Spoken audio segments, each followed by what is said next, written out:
Merci, Monsieur Raphaël Katebe, d'avoir accepté de répondre à nos questions. Bonjour. Oui, bonjour frère, bonjour. Monsieur Katebe, vous êtes membre du Rassemblement. Après la réunion de Genval, voici venir le conclave à Kinshasa. Qu'attendez-vous réellement des actions qui sont en train de se préparer aujourd'hui? C'est-à-dire, le rassemblement reste constant, il est très sérieux, il garde les caps. Nous nous sommes fixés comme objectif de protéger et de respecter la Constitution. C'est ce que nous faisons. Donc nous ne pourrons jamais, en aucun cas,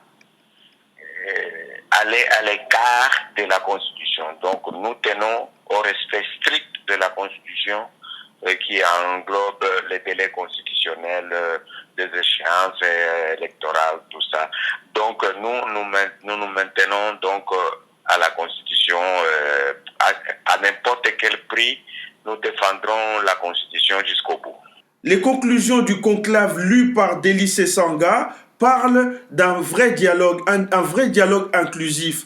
Qu'entendez-vous par un vrai dialogue inclusif, Monsieur Katebe? C'est-à-dire le rassemblement par courtoisie a voulu un peu mettre de l'eau un peu dans son vin en parlant du dialogue, c'est-à-dire il fait allusion au dialogue qui s'est tenu, que nous appelons le monodialogue, où les conclusions ne pourront jamais, jamais, jamais nous engager ni nous concerner. Donc si on veut aller vers la paix, il faut un vrai dialogue. Et puis, je vais vous signaler en passant que qu'il y ait dialogue ou pas, le dialogue, que ce soit le leur ou le nôtre ou celui de tout le monde, ne pourra jamais, jamais, aucun dialogue pourra déloger la Constitution et les délais constitutionnels. Nous pouvons dialoguer, mais en respectant la Constitution et les délais constitutionnels. Et vous pouvez dialoguer, bien sûr, si votre frère Moïse Katumbi fait partie des participants.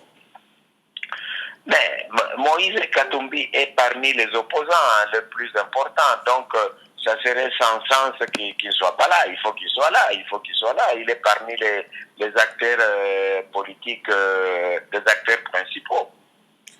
Alors, votre frère avait déjà eu à utiliser cette image de football en parlant de faux penalty. Et aujourd'hui, le président de l'UDPS parle, lui, de carton jaune, carton rouge. Oui. Sommes-nous dans la politique ou sommes-nous dans un univers sportif? Mais nous comparons, vous savez, la vie quotidienne du citoyen, du peuple. Le peuple, sa distraction fondamentale aujourd'hui, c'est le football. Et c'est pourquoi nous faisons allusion au football. Dans le football, il y a des pénaltys. Dans le football, il y a des cartes jaunes. Après des cartes jaunes, vous avez une carte rouge. Ça fait partie du football. Donc, ça n'a rien d'extra. C'est-à-dire, nous comparons. C'est pour que tout le monde comprenne que nous avons donné un délai. Il y a un préavis, il y a ça. Donc, toujours en restant derrière la Constitution. Ça, c'est ce qu'il ne faut pas oublier. Donc, nous nous référons à la Constitution. Et quand nous donnons des délais ou des cartes jaunes ou rouges, nous nous référons à la Constitution. Ça, c'est la base de toute discussion. C'est la base de toute négociation. On sait que le rassemblement base et aussi ses actions en fonction de l'article 64 de la Constitution. Mais de l'autre côté, le pouvoir en place dit également que l'article 64 protège tout pouvoir reconnu constitutionnellement, en fait. Mais oui, évidemment, mais c'est encore sans sens. C'est un peu une malhonnêteté intellectuelle, une mauvaise lecture, bien voulue, évidemment, exprès par son auteur. Et bon, le pouvoir en place est régi par quoi? Par un mandat. Et ce mandat se termine après le 19 décembre. Il n'y a plus de pouvoir en place puisqu'il y a eu un mandat et la Constitution parle bien de 2 mandats et les 2 mandats ont été consommés. Le pouvoir appartient au peuple. C'est lui seul qui vous donne mandat. Et le peuple vous a donné mandat le dernier mandat jusqu'au 19 décembre 2016. Et c'est fini. Après ça, vous ne pouvez plus parler du pouvoir en place, puisqu'il ne va plus exister ce pouvoir en place. Monsieur Katebe, est-ce que vous êtes d'accord avec, par exemple, un membre du Rassemblement, Monsieur Olegan Koy, ou même Monsieur Franck Diongo, qui parle d'une transition où on verrait Monsieur Etienne Tshisekedi être président de la transition? Mais de toute façon, ça va de soi.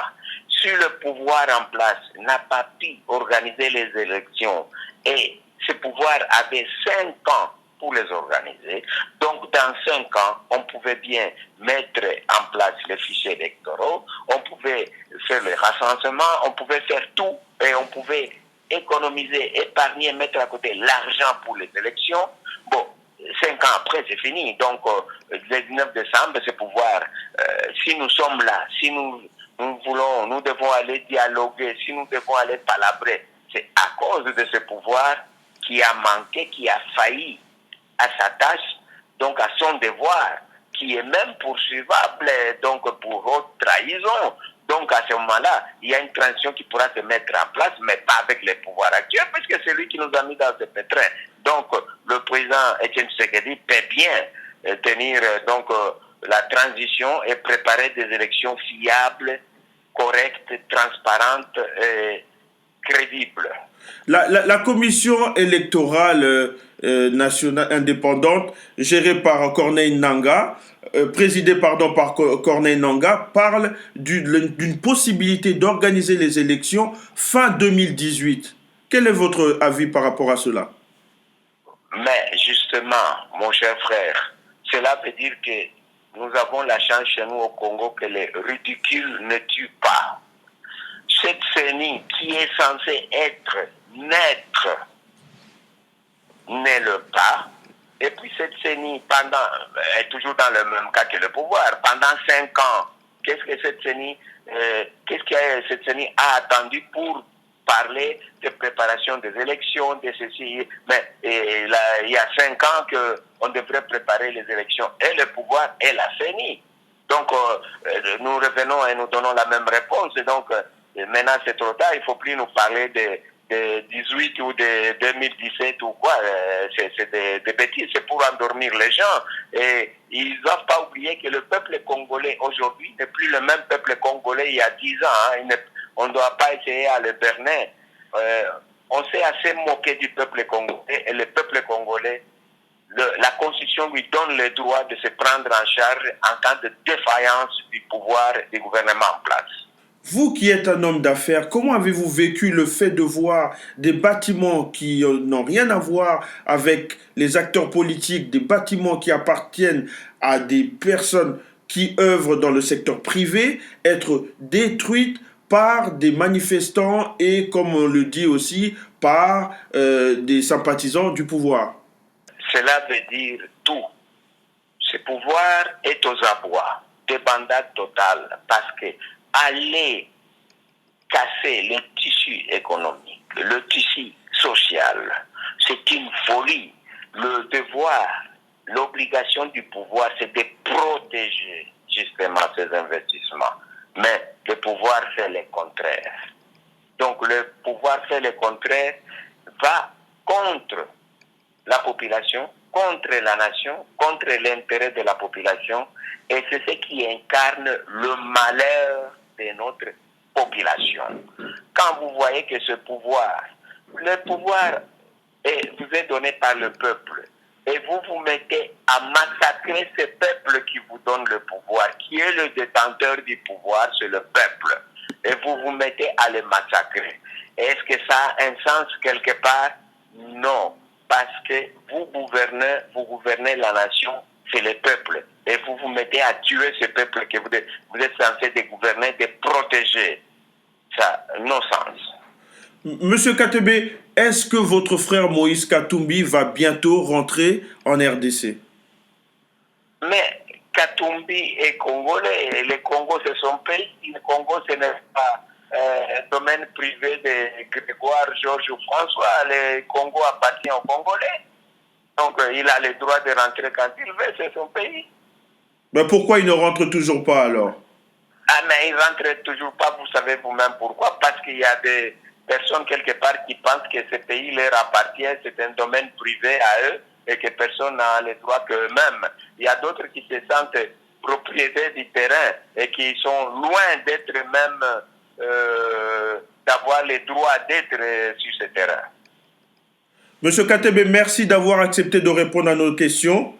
Je vous remercie encore une fois et je vous souhaite une bonne journée. C'est moi qui vous remercie que le Seigneur nous guide et nous garde. Merci beaucoup, bonne journée. Au revoir. Merci.